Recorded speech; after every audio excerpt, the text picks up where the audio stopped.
গরুর মাংস আমরা সবাই খুব পছন্দ করি আর সবাই বিভিন্নভাবে এটা রান্নাও করে থাকি। কখনো সব কিছু মেখে ঝুঁকে রান্না করি, কখনো প্রেসার কুকারে, কখনো আলু দিয়ে ঝোল করি। তবে যতভাবেই রান্না করেছি এইভাবে রান্না করলে মাংসটা অনেক বেশি টেস্টি হয়।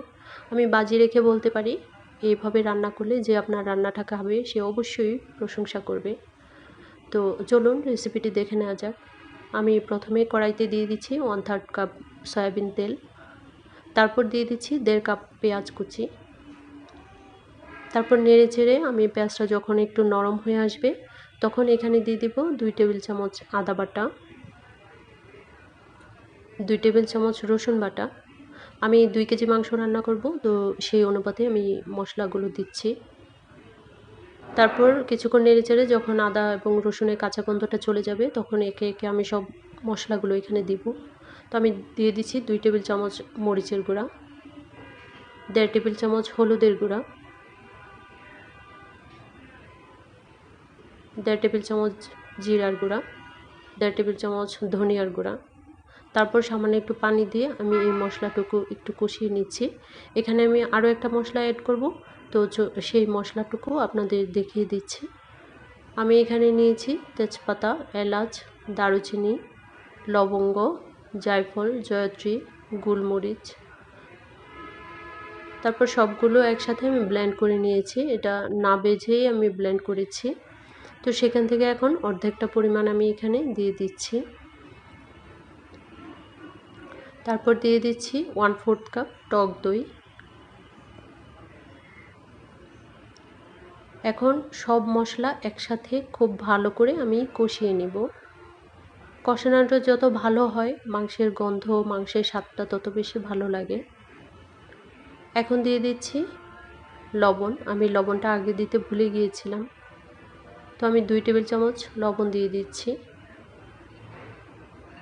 তারপর আমি আরও ভালো করে কিছুক্ষণ কষিয়ে নিব। যখন খুব ভালো করে কষানো হবে এবং তেল উপরে ভেসে আসবে তখন এখানে আমি মাংস দিয়ে দিচ্ছি। আর মাংসটা আমি আগে থেকে ভালো করে ধুয়ে পানি ঝরিয়ে রেখেছি।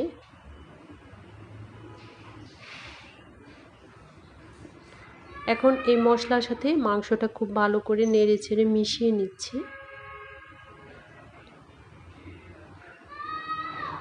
ভালো করে মিশিয়ে নিয়ে তারপর এখানে আমি 10 মিনিটের জন্য ঢেকে দিব।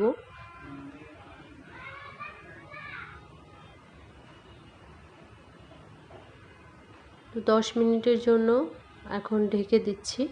এই মাংস থেকে যে পানিটা বের হবে সেই পানিটা দিয়ে এটা ভালো করে কষানো হয়ে যাবে। আর যতক্ষণ না পর্যন্ত এই পানিটা শুকিয়ে যাচ্ছে ততক্ষণ আমি মাংসটা নেড়েচেড়ে কষাবো।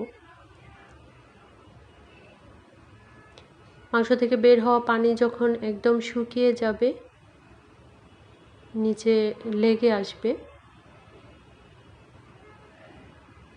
তখন এখানে আমি দিয়ে দিব গরম পানি। মাংস কষানোর পর এখানে যদি ঠান্ডা পানি দেওয়া হয় তাহলে কিন্তু এই মাংসটা সহজে সিদ্ধ হবে না আর মাংসটা একদম কাঁচা হয়ে যায়। তো এই তো এখন আমার পুরো পানিটাই শুকিয়ে গেছে, নিচ দিয়ে একদম লেগে আসছে। এ পর্যায়ে আমি গরম পানি অ্যাড করছি। একদম বলক আসে যে পানি, সেই পানিটা আমি এখানে দিয়ে দিচ্ছি। তো পর্যাপ্ত পরিমাণ পানি দিয়ে এখন আমি ঢেকে দেব প্রায় 20 মিনিটের জন্য।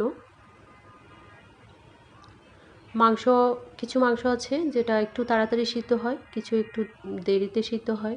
তো সেটা বুঝে মাংসটা যখন ভালোভাবে সিদ্ধ হয়ে যাবে ততক্ষণ পর্যন্ত জাল দিতে হবে। তো আমার মাংসটা কিন্তু পুরোপুরি সিদ্ধ হয়ে গেছে। আমি আরও কিছুক্ষণ জাল দিব যাতে ঝোলটা একদম ঘন হয়ে আসে। তো এই তো হয়ে গেছে আমার রান্না। এই মাংসটা খেতে অসম্ভব টেস্টি হয়। এটা পোলাও, ভাত, খিচুড়ি, রুটি যে কোনো কিছুর সাথে খেতে ভীষণ ভালো লাগে। এভাবে একদিন হলেও ট্রাই করে দেখবেন, আশা করি খুবই ভালো লাগবে।